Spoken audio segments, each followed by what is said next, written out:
M के times news में आपका स्वागत है। मैं हूं एम के आजाद। आज हम बात करेंगे कि कांग्रेस पार्टी 4 राज्यों के विधानसभा चुनाव के लिए जबरदस्त तैयारी में जुट गई है और इसी की बानगी है कि तेलंगाना के राजधानी हैदराबाद में कांग्रेस वर्किंग कमेटी CWC की 2 दिवसीय बैठक जो है वो शुरू होने वाली है। और इस बैठक में बताया जाता है कि कांग्रेस पार्टी 4 राज्यों में जीत के फॉर्मूले पर मंथन करने वाली है और कांग्रेस पार्टी इस वक्त में अकेले इंडिया माफ करें एनडीए गठबंधन से लड़ने की तैयारी कर चुकी है। ये मैसेज भी जो है कांग्रेस वर्किंग कमेटी जो है वहां से देने वाली है। ऐसी राजनीतिक गलियारों पर चर्चा का विषय बना है। और हैदराबाद में जिस तरह से पोस्टर बैनरों को पाट दिया गया है और इसका जो मैसेज है वो साफ उस वक्त में हो जाता है जब तेलंगाना की जो मौजूदा सरकार है केसीआर जब पोस्टर वार के द्वारा कांग्रेस पार्टी के इस कार्यक्रम को घेरने की कोशिश करते हैं तो ये समझा जा सकता है कि इस वक्त में कांग्रेस पार्टी उफान में तो जरूर है। और हो क्यों ना, क्योंकि हिमाचल और कर्नाटक के प्रचंड जीत ने कांग्रेस कार्यकर्ताओं में उफान तो भर ही दिया है, जोश तो भर ही दिया है, जिसकी बानगी है कि कांग्रेस कार्यकर्ता इस वक्त में पूरे जोश और खरोश के साथ में 2024 के चुनाव की तैयारी में जुट गए हैं। और यही नहीं, बताया जा रहा है कि दूसरे दिन यानी कल रविवार के दिन कांग्रेस पार्टी एक बड़ी रैली जो है वहां पर आयोजित करने वाली है और वहां पर इस रैली में ही 5 गारंटी की घोषणा करने वाली है जो विधानसभा में जो तेलंगाना की जो जनता है उसको गारंटी के द्वारा अपने वोट बैंक को अपने तरफ खींचने की प्रयास जरूर किए जाएंगे। जी हाँ, 5 गारंटी योजना तेलंगाना के लिए बड़ा महत्वपूर्ण है। और इस बैठक का दूसरा बड़ा पहलू है कि मल्लिकार्जुन खड़गे के नई कमेटी, एकदम नई नवेली कमेटी की जो बैठक है वो दिल्ली से दूर जब ग्राउंड पर जाके यानी तेलंगाना के हैदराबाद में जाके शुरू होने की योजना पर काम कर रही है तो इससे अंदाजा लगाया जा सकता है कि कांग्रेस इस समय में ग्रास रूट पर अपने लोगों को जोड़ने के कई वादे कर रही है। और इसी की बानगी है कि तमाम तरह के कार्यकर्ता जो है वो इस वक्त में चाहे जिस विंग का हो, कांग्रेस के तो बहुत से विंग है, महिला मोर्चा है, यूथ है और SC ST OBC, ये तमाम प्रकोष्ठों में एक ऊर्जावान व्यवस्था जरूर किया जाए। और तो और जब इस कार्यक्रम में सोनिया मैडम भी आओ, राहुल गांधी और प्रियंका गांधी भी उसमें मौजूद रहने की उम्मीद जताई जा रही है तो समझा जा सकता है कि कितनी महत्वपूर्ण बैठक होने वाली है। और तो और जो लोग नए लोगों को शामिल किया गया, खासकर शशि थरूर का, उसके बयान पर अगर गौर किया जाए तो ये स्पष्ट होता है कि इस वक्त में कांग्रेस गुटबाजी से ऊपर उठकर नई रणनीति पर विचार जरूर कर रही है। और बताया तो यह भी जा रहा है कि वर्किंग कमेटी 2024 के चुनाव और इंडिया गठबंधन में सीट शेयरिंग के मामले में कुछ निर्णय अंदर खाने में कर सकती है। ऐसी बातें राजनीतिक गलियारों पर चर्चा का विषय बना हुआ है, लेकिन बड़ा महत्वपूर्ण बातें हैं तेलंगाना में सरकार बनाने को लेकर। और याद कीजिए, तेलंगाना वही है जहां ओवैसी की पार्टी बड़ी उफान पे रहती है, यानी उनका जो कार्य क्षेत्र है वो इस वक्त में जो है वहां पर यह कार्यक्रम बड़ा महत्वपूर्ण है। जैसे कांग्रेस पार्टी लगातार ओवैसी को भारतीय जनता पार्टी की बी टीम बताने पर कभी गुरेज नहीं करती और इसी को लेकर उनके नेता हमलावर होते हैं। और तेलंगाना में जब सरकार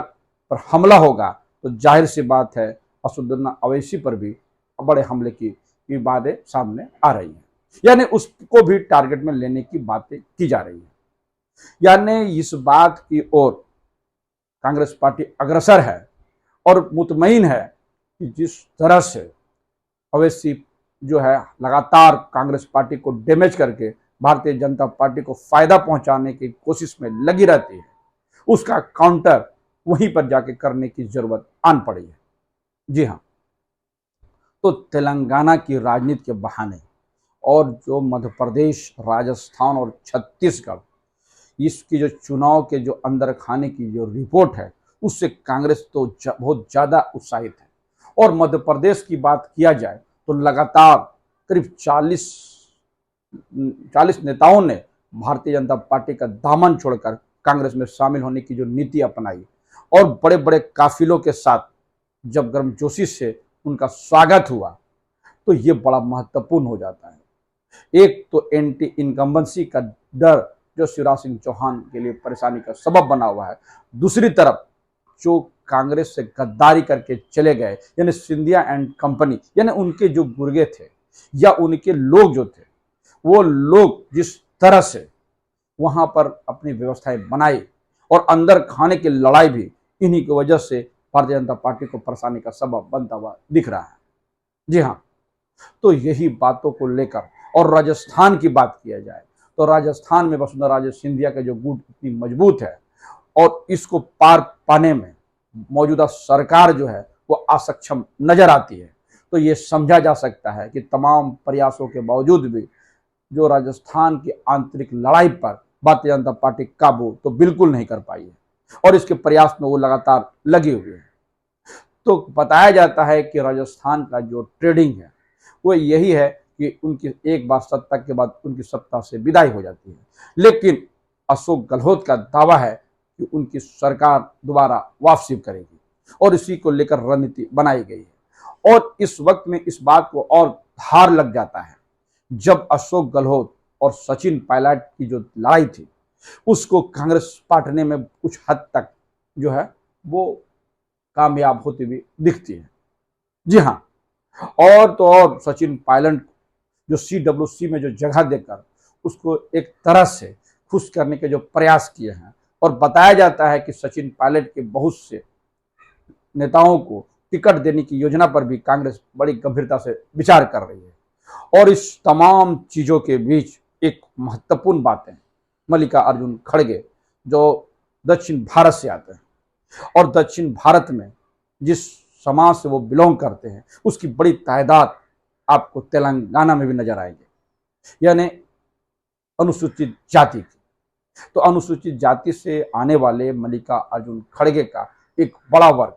इस वक्त में तेलंगाना में आपको बड़े वोट बैंक के रूप में नजर आते हैं और इसीलिए जब मल्लिकार्जुन खड़गे तेलंगाना में CWC की अध्यक्षता करते हुए नजर आएंगे और जोशो खरोश के साथ जब वहां पर नई रणनीतियों की घोषणा करेंगे और 5 गारंटी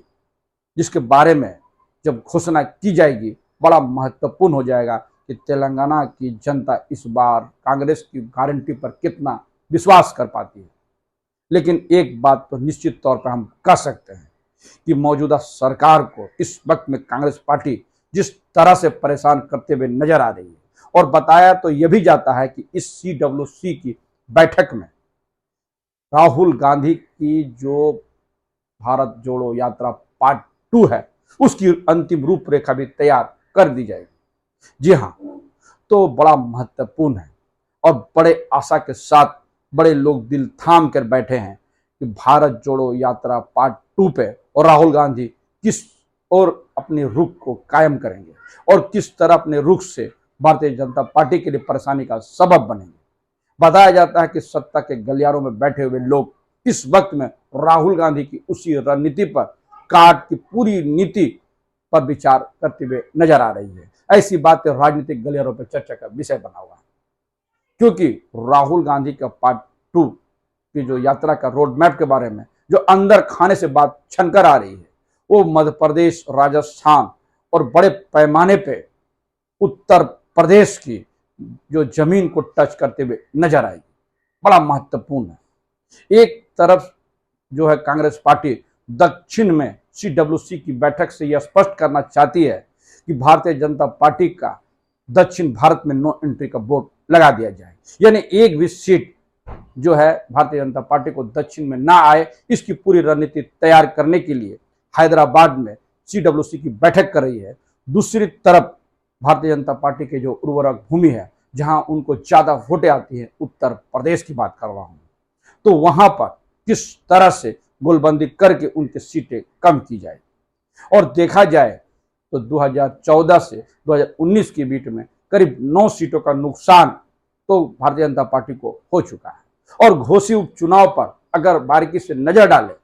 तो यह बात स्पष्ट तौर से दिखेगा कि इस वक्त में जो इंडिया गठबंधन के बनने से जो कार्यकर्ताओं में उत्साह आया है, यह सभी दलों में, चाहे समाजवादी पार्टी में हो, कांग्रेस में हो या दूसरे जेएमएम हो, नीतीश कुमार की पार्टी हो, आरजेडी हो, तमिलनाडु की, ये तमाम लोगों के कार्यकर्ता उत्साहित जरूर है। और एक बड़े वर्ग को अब यह भी लगने लगा कि हो सकता है कि 2024 में